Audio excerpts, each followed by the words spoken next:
नमस्कार साथियों, आज हम सुनने जा रहे हैं एक अनोखी और अद्भुत कथा। एक ऐसे भक्त की जिसका नाम था हरपाल, जिसने आज अपने पूरे जीवन संत सेवा और भगवान की भक्ति में समर्पित कर दिया। यह कहानी केवल भक्ति की नहीं बल्कि त्याग, विश्वास और भगवान की अनोखी कहानी है। भक्त थे, नाम था हरपाल। भगवान के बड़े अन्य उपासक, दिन रात भजन करना, साधना करना, कथा सुनना, नाम जप करना, यही उनका जीवन था। लेकिन एक बात थी, उन्होंने विवाह नहीं किया था। क्यों करते? मुझे वही कन्या चाहिए, भाव ठाकुर जी प्रति मेरे जैसा ही हो। एक दिन एक रिश्तेदार आकर कहा, हरपाल तेरे योग एक कन्या मिली है। हरपाल बोले, क्या गुण है उसमें? रिश्तेदार ने कहा, उस कन्या की शर्त है, वह उसी से विवाह करेगी जो 1000 संतों को रोज प्रसाद पवाए। हरपाल सुनकर गदगद हो गए। अब तो मुहूर्त की भी जरूरत नहीं है, ऐसा विवाह कल ही करवा दो। जहाँ संग और भरोसा, वहाँ मुहूर्त नहीं देखना पड़ता। विवाह हुआ। हरपाल जी ने प्रण किया, रोज 1000 महात्माओं को भोजन करवाऊंगा। दिन बीतते गए, 1000 ही नहीं, कम से कम 1200, 1500 जितने व्रत होते उन सब संतों को भोजन कराते। लेकिन धीरे धीरे पुरखों का धन समाप्त हो गया, गहने बिक गए, कर्ज छिड़ गया और नगर में बदनामी हो गई। फिर स्थित हुआ कि हरपाल चोरी करने लगे, परंतु कैसी चोरी? कभी धन दौलत नहीं, सिर्फ आटा, दाल, चावल, संतों का भंडार करने के लिए वो नगर से वे सब चुराने लगे। धीरे धीरे हरपाल ने उन लोगों के यहाँ भी धन चुराने शुरू किया जो कभी संत सेवा नहीं करते थे। भगवान यह सब देख रहे थे। एक दिन ठाकुर जी ने कहा, यहाँ भक्त की मेरे लिए सब गवा बैठा है, चलो इसका अनुग्रह करते हैं। भगवान ने सेठ और सेठानी का रूप धारण किया और फिर चले आए।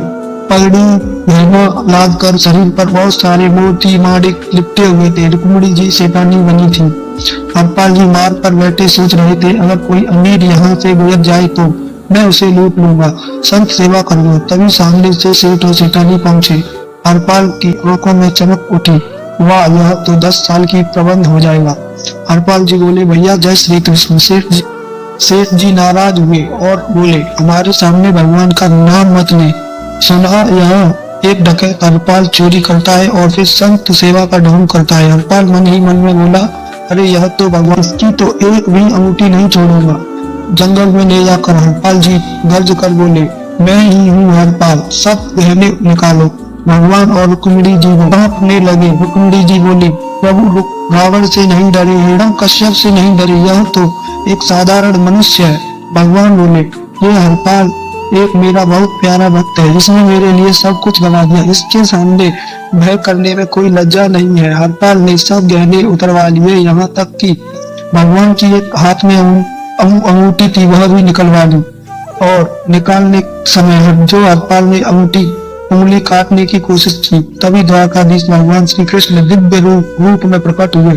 शंख चक्र गदा कलम शोभित और रुक्मिणी जी महालक्ष्मी के रूप में प्रकट हुई। हरपाल जी प्रसन्न हो गया, घुटनों के बल गिर पड़ा, रोते हुए बोला, नाथ मैं अंधा हो गया, आपको पहचान ना सका, मैंने तो अपने प्रभु को ही लूट लिया। भगवान ने गले लगाकर कहा, हरपाल तुमने अपने लिए कुछ नहीं किया, भूखे रहकर भी संतों को भूखा नहीं जाने दिया। यह चोरी नहीं, सेवा थी। जिसका धन के लिए उसे भी पुण्य बांटा दिया जाएगा। हम तुमसे प्रसन्न हैं। भगवान ने सब गहने, धन, आभूषण हरपाल को देकर अब जीवन भर संतों की सेवा चलती रही। तुम कभी किसी के यहाँ मांगने नहीं जाओगे। भाइयों बहनों, भक्त के जीवन में एक सच्ची जीवन साथी, एक ऐसी भक्त सीधी भक्त दर्शन तक पहुंचा सकती है। भगवान ने उसे आशीर्वाद दिया, जब तक तुम जियोगे तब तक संत सेवा चलती रहेगी। और दोस्तों, वीडियो कैसा लगा? अगर अच्छा लगा हो तो कमेंट में राधे राधे लिखें और बेल आइकन जरूर दबाएं, सब्सक्राइब करें, लाइक करें। अगली वीडियो जल्द ही आएगी।